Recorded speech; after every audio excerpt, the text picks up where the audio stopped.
Olá, pessoal, bom dia. Então, o nosso conteúdo de hoje vai ser as fontes alternativas de energia. Então, devido à grande preocupação com os problemas, com os impactos ambientais causados pelo uso dos combustíveis fósseis, o que são esses combustíveis fósseis? O petróleo, o carvão mineral. Então, devido à preocupação com esses impactos, cada vez mais vem aumentando o investimento nessas fontes de energia alternativa, né? Quais são essas fontes de energia alternativa? A energia eólica, a energia solar e a biomassa. Então, a energia eólica é a energia proveniente dos ventos, né? O Brasil ele possui condições bastante favoráveis para a produção desse tipo de energia, pois no território brasileiro a velocidade dos ventos ele é 2 vezes superior à média mundial. Mas, no entanto, a energia produzida por uma central eólica, ela custa entre 60% e 70% a mais do que a produzida em uma usina hidrelétrica. Então, ela causa poucos impactos, né? O Brasil tem condições favoráveis para a produção dessa energia, no entanto, ela custa 60% a 70% mais cara.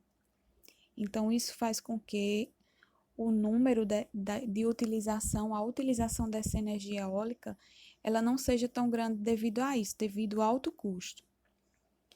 Já a energia solar, além de ser usada para o aquecimento, a energia solar tem sido explorada para a produção de eletricidade. O Brasil apresenta condições favoráveis à captação da radiação solar e o Nordeste é a região mais beneficiada nesses aspectos. Então, devido a essa grande incidência de raios solares, né, no Nordeste, o Nordeste é a região pioneira, é a região que está à frente no Brasil na produção de energia solar. É uma alternativa para levar eletricidade a milhões de domicílios localizados em áreas isoladas do território brasileiro, não contempladas pela rede de distribuição de energia elétrica. Então, é uma alternativa, né, para as regiões que não possuem a energia elétrica. Aí nós temos duas imagens, né, a imagem da energia eólica e a imagem da energia solar. Então, vocês percebem aí as placas, né, de captação da energia solar. Então, o que é essa biomassa? A biomassa é um recurso renovável, que ele é proveniente da matéria orgânica de origem animal ou vegetal, utilizado para a produção de energia elétrica e de combustíveis. Apesar de ser renovável, o uso indiscriminado de biomassa florestal para a obtenção de madeira e carvão vegetal promove o desmatamento e compromete a biodiversidade.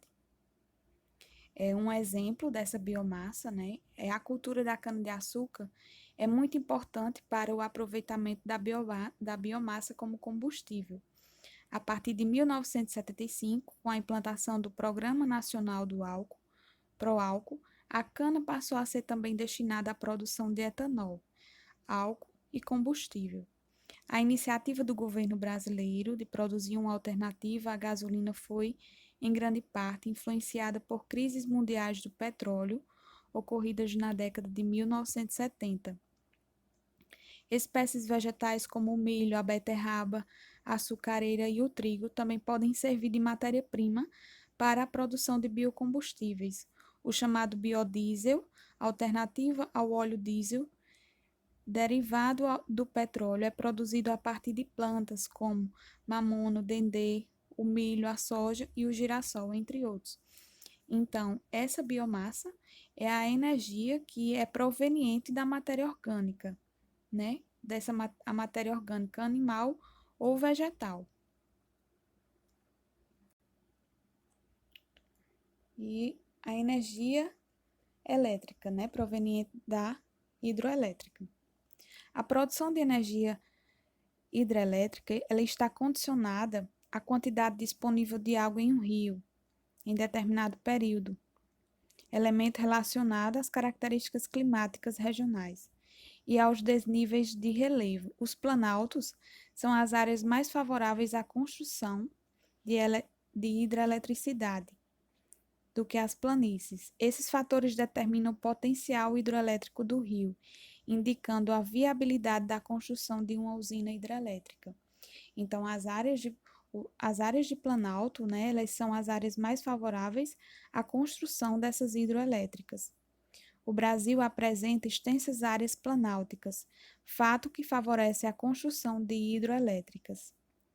Na década de 1970, Brasil e Paraguai assinaram o Tratado de Itaipu para o aproveitamento do potencial hidráulico no Rio Paraná. No ano seguinte, os dois países iniciaram a construção da usina Itaipu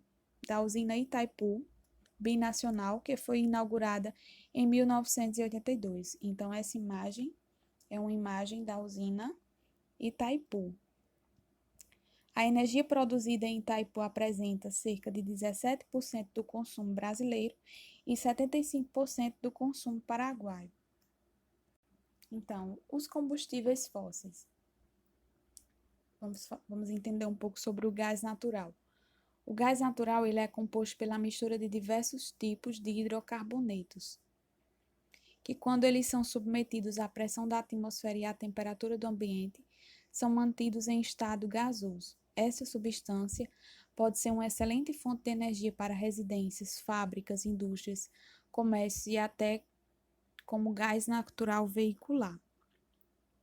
Então, a produção de gás natural ela tem crescido consideravelmente no Brasil.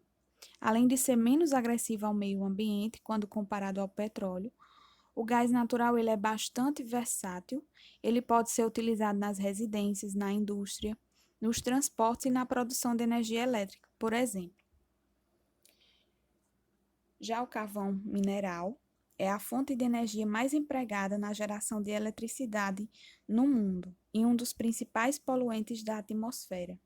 Esse material também é utilizado em atividades industriais, como a produção de aço nas siderurgias.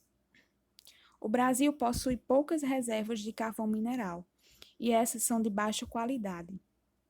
Nas proximidades das maiores jazidas carboníferas brasileiras, localizadas no sul do país, foram instaladas termoelétricas a partir da década de 1960. Entre 2012 e 2013, 3 novas termoelétricas a carvão começaram a funcionar no Nordeste. Apesar disso, a produção brasileira é responsável por apenas 0,1% do total mundial. O petróleo. Então, o petróleo é a principal fonte primária de energia no Brasil e no mundo. O querosene de aviação, a gasolina e o óleo diesel são combustíveis produzidos pelo refinamento do petróleo. Então, no Brasil, o alto consumo interno decorre principalmente do predomínio do transporte rodoviário. As opiniões sobre a exploração do petróleo no Brasil elas são divergentes. Enquanto alguns afirmam que o país vai na contramão do desenvolvimento sustentável, outros defendem que essa exploração ela traz avanços para o setor industrial e cria postos de trabalho, alavancando o desenvolvimento econômico. Então, quanto ao meio ambiente, né, muitos acreditam que traz vários impactos, que traz impactos negativos e vai na contramão do desenvolvimento sustentável. Já quanto ao desenvolvimento econômico, é considerado bom para o desenvolvimento econômico porque gera postos de trabalho, gera um desenvolvimento econômico. A exploração do petróleo pode ser feita em terra ou no mar. No Brasil, as maiores reservas se encontram no mar, na área da plataforma continental. Atualmente, a maior exploração em território nacional é feita na Bacia de Campos, no estado do Rio de Janeiro. Na Bacia de Santos, em 2008, foi iniciada a descoberta de grandes reservas de petróleo no pré-sal. Hoje, a produção de petróleo nessa área já supera a da região do pós-sal. E em 2017, o Brasil ocupava a 13ª posição no ranking mundial dos maiores produtores de petróleo. Então, aí nós temos a imagem da província do pré-sal, né? E a camada do pré-sal, ela está a 7 quilômetros de profundidade, né? Então,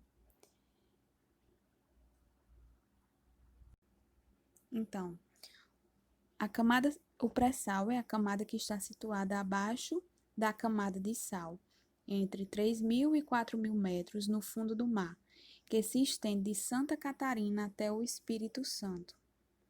Certo, pessoal? Então, espero que vocês tenham entendido o que são essas fontes alternativas de energia, que são as fontes que são renováveis, são fontes que não causam tanto impacto ao meio ambiente, né? E já os combustíveis fósseis são as fontes não renováveis que trazem impactos negativos para o meio ambiente, impactos ambientais, certo? Então, até a nossa próxima aula. Essa energia nuclear, ela é produzida em usinas termonucleares pela fissão do átomo de urânio, elemento químico radioativo extraído de algumas rochas. Então, esse átomo de urânio, né, é um elemento químico e através da fissão desse elemento químico, desse urânio, é que é gerada essa energia nuclear. As usinas termonucleares podem atingir alta produção de energia com baixa emissão de gases poluentes. Entretanto, apresentam uma série de desvantagens. Sua implantação é cara, há uma geração de lixo nuclear, elementos radioativos são descartados e o risco de acidentes nucleares é alto. Além disso, o urânio é um recurso não renovável. Atualmente, encontra-se em operação no Brasil as usinas de Angra 1 e Angra 2. Aí tem uma imagem dessa usina termonuclear em Angra 1 e Angra 2, que são responsáveis pela produção de cerca de 3% do total da energia nuclear do país. Então, pessoal, até a nossa próxima aula.